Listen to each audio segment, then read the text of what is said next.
Halo Mbak Jesslyn, apakah Anda tahu kemana Tuhan Yesus umur 13-30 tahun? Kok dia ngilang?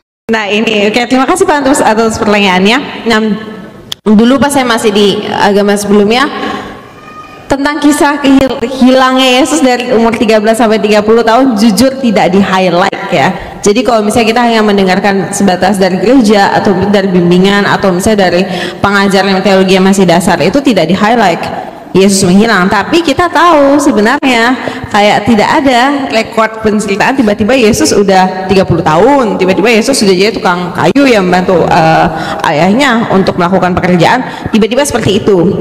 Sebenarnya itu kebingungan sendiri ya kalau misalnya kita teliti lebih mendalam.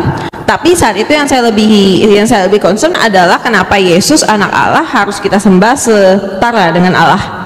Dari itu saja saya sudah tidak terima sebenarnya. Saya sudah tidak bisa logically itu make sense.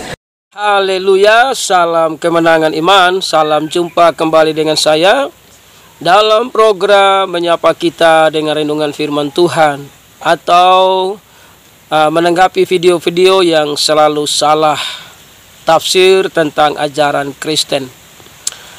Sebelum saya lanjutkan, jangan lupa like dan subscribe, memberikan komentar-komentar yang membangun. Sobat-sobat yang saya kasihi di dalam Yesus Kristus, baru saja kita menyaksikan sebuah rekaman video. Ada orang yang bertanya kepada Mbak Jesslyn, seorang mu'alaf, tentang kemana Yesus umur 13 tahun sampai 30 tahun. Yang tertulis saja dia bingung, apalagi yang tidak tertulis. Jadi tidak perlu harus repot-repot pikirkan apa yang tidak tertulis. Nah, kenapa saya bilang yang tertulis saja dia bingung? Tadi dia berkata tidak bisa menerima Yesus itu anak Allah, harus disembah, disejajarkan dengan Allah. Yang tertulis saja dia sudah bingung, apalagi yang tidak tertulis. Apa yang dia mau jawab, saudara? Nah, namun saudaraku yang terkasih, mengapa orang-orang Kristen menyembah Yesus? Pertama, dia adalah Tuhan dan Juru Selamat. Firman Tuhan berkata, dia adalah jalan dan kebenaran dan hidup. Tidak ada seorang pun yang sampai ke Bapa kalau tidak melalui Yesus. Jadi orang-orang Kristen menyembah Yesus sebagai tanda syukur bahwa dia sudah menyelamatkan kita dari dosa.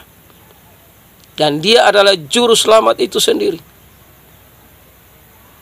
Nah, kenapa orang-orang Kristen menyembah Yesus padahal dia disebut anak Allah? Karena Yesus sendiri yang berkata, dia dan Allah itu adalah satu. Yohanes 10 ayat 30. Jadi perkataan Yesus itu yang kita ikuti, bukan perkataan-perkataan manusia yang cuma merekayasa dengan pola pikirnya sendiri. Tapi Yesus berkata dia dan Allah itu satu. Bahkan juga dalam Yohanes 8 ayat 58 ada kalimat berkata di sana, sebelum Abraham jadi, Yesus sudah ada. Sebelum dunia ini ada, Yesus sudah ada. Yohanes 17 ayat yang kelima ada kalimat berkata, kemuliaan yang kumiliki di hadiratmu sebelum dunia ini ada, saudara. Jadi saudara yang kekasih, untuk mengenal Allah yang benar, kita harus lihat firman Allah di dalam Yesus. Yesus itu adalah firman Allah yang jadi manusia. Dia harus kita puji, dia harus kita sembah, kita muliakan, kita agungkan. Karena Allah yang benar itu cuma di dalam Yesus. Kenapa orang-orang Kristen menyembah Yesus padahal dia disebut anak Allah? Dan memang dia adalah Allah, saudara. Kenapa dia adalah Allah? Karena dia yang berkuasa di sorga. Dia yang menyiapkan tempat di sorga bagi orang-orang yang percaya kepadanya. Jadi kalau saudara tidak percaya Yesus, saudara tidak bisa lompat pagar untuk menuju ke sorga, tidak bisa. Karena jalan ke sorga itu cuma satu, pintunya harus lewat Yesus, makanya harus menyembah Yesus. Tidak ada pintu yang lain. Karena tidak ada nabi hebat yang berkuasa di sorga, tidak ada. Yang ada cuma Yesus berkuasa di sorga. Karena dia punya takhta di sorga. Wahyu pasal yang ke-22 ayat yang ke-3. Wahyu 22 ayat yang ke-3, di situ ada disebut takhta anak domba. Jadi memang Yesus itu adalah Tuhan yang harus disembah. Wahyu 21 ayat 23, Yesus itu disebut anak domba yang sebagai yang adalah lampu, saudara yang kekasih.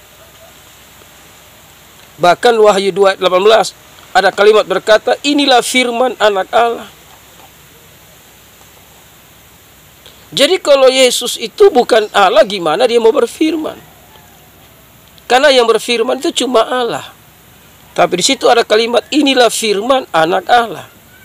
Anak Allah artinya Allah sendiri, saudara. Jadi kalau saudara tidak menerima Yesus sebagai Tuhan dan Juru Selamat, sudah pasti binasa. Karena saudara menolak Yesus itu adalah satu kesombongan. Di mana saudara merasa diri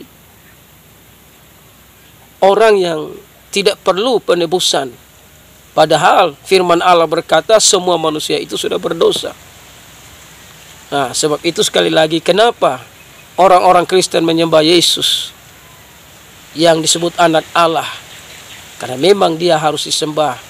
Karena dia datang dari sorga, dia naik ke sorga. Hanya Yesus yang tahu jalan ke sorga. Karena memang dia datang dari sorga. Dia tahu jalan pulang ke sorga. Nabi-nabi yang lain tidak tahu. Makanya kenapa orang-orang Kristen menyembah Yesus? Karena memang dia adalah Tuhan dan Juru Selamat. Haleluya, salam kemenangan iman.